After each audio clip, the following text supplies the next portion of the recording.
The Galactic Council had made a grave miscalculation. They believed humanity would surrender after the bombardment of New Mumbai. They were wrong. Jasmine stood on the bridge of the Vengeance, her knuckles white against the command console. Through the viewport, the debris field of what was once the Council's Third Fleet drifted in silence. 47 warships reduced to scrap metal and frozen bodies in less than 6 minutes.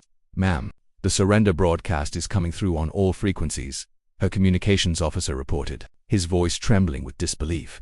"Let them grovel," Jasmine said coldly. Kevin's status on the railgun batteries. Kevin looked up from his tactical station, his face illuminated by the crimson glow of targeting displays. "All weapons hot and ready. The quantum cannons are charged to 110% capacity. We've also got the Nova mines deployed across their retreat vectors." Good. Jasmine's jaw tightened. She remembered New Mumbai. 15 million souls turned to ash because the Council deemed humanity's expansion too aggressive.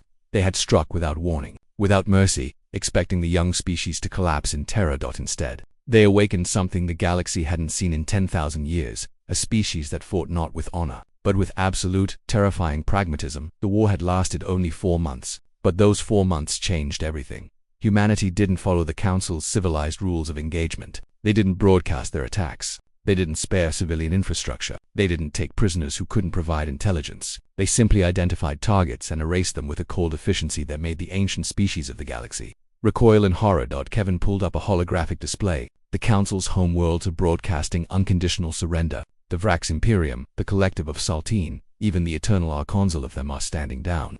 How many of their worlds did we hit? 17 major population centers, ma'am, plus their fuel depots, their shipyards, their communication relays, and their agricultural colonies. Kevin paused. Conservative estimates put their casualties at 4 billion. 4 billion. The number hung in the air like a curse. Jasmine had authorized every strike. She had watched the tactical feeds as human warships emerged from slipspace directly inside planetary defensive perimeters, fired everything they had, and jumped away before retaliation was possible. She had approved the deployment of the Cascade virus that shut down every piece of Council technology simultaneously, leaving billions stranded on dying ships and darkened stations. She had done all of this without hesitation because New Mumbai burned in her nightmares every single night. "Admiral Rodriguez is requesting a direct line," the communications officer announced to put him through. The Admiral's weathered face appeared on the screen. "Jasmine, the President wants to know if we're ready to accept their surrender." "Are we?" she asked flatly. Rodriguez was silent for a moment. "The Council is finished. Their fleets are destroyed, their economies are in freefall, and their people are terrified. Some of their species are already planning to abandon their home systems. We've broken them. They killed 15 million of us because they were afraid of our potential," Jasmine said. "Now they know exactly what that potential looks like." "I know," Rodriguez replied quietly, "but we need to decide what happens next. Do we become the monsters they feared, or do we show them that humanity is more than just rage and retaliation?" Kevin turned to look at Jasmine. In his eyes, she saw the same exhaustion she felt. They had won, but victory tasted like ashes.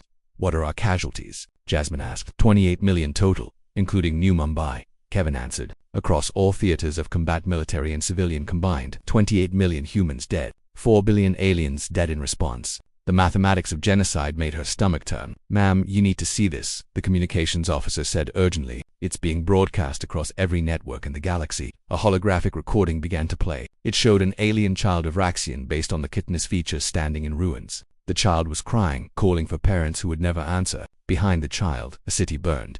Jasmine had authorized that strike. She remembered the tactical briefing. Major military production facility on Vrax Prime. Acceptable civilian casualties. Acceptable. She closed her eyes and saw her own daughter's face lost in New Mumbai's flames. Then she opened them and saw this alien child, and realized that somewhere, an alien parent was having the same nightmare she endured every night. "Kevin," she said quietly, "cancel all offensive operations. Stand down to defensive posture, ma'am." "You heard me." Jasmine straightened her uniform. "Open a channel to the Galactic Council. All frequencies." When the channel opened, Jasmine looked directly into the camera, knowing that trillions of beings across hundreds of worlds would see her face to face of Earth's retribution. "This is Admiral Jasmine Chen of the Terran Defense Force. The war is over. We accept your surrender on the following terms: complete demilitarization of Council forces, full reparations for New Mumbai, and the establishment of humanity as an equal member of the Galactic Council with full voting rights and territorial sovereignty." She paused, choosing her next words carefully. "We didn't want this war. You brought it to us, and we responded the only way we knew how, with overwhelming force. You wanted to see what humanity was capable of when pushed to the edge. Now you know." Kevin watched as Jasmine's expression softened almost imperceptibly. But you also need to understand something else about humanity, she continued. We don't just fight. We also rebuild. We also forgive. We also hope for something better than endless cycles of revenge. Your species attacked us out of fear. We responded with calculated brutality. But if we continue down this path, all we'll create is a galaxy built on terror and hatred. She took a deep breath. So I'm making you a promise. As one sapient being to billions of others, if you honor the peace, we will help you rebuild. If you respect our sovereignty, we will respect yours. And if you can learn to see us not as threats but as potential allies, then perhaps something good can still come from all this death. The transmission ended.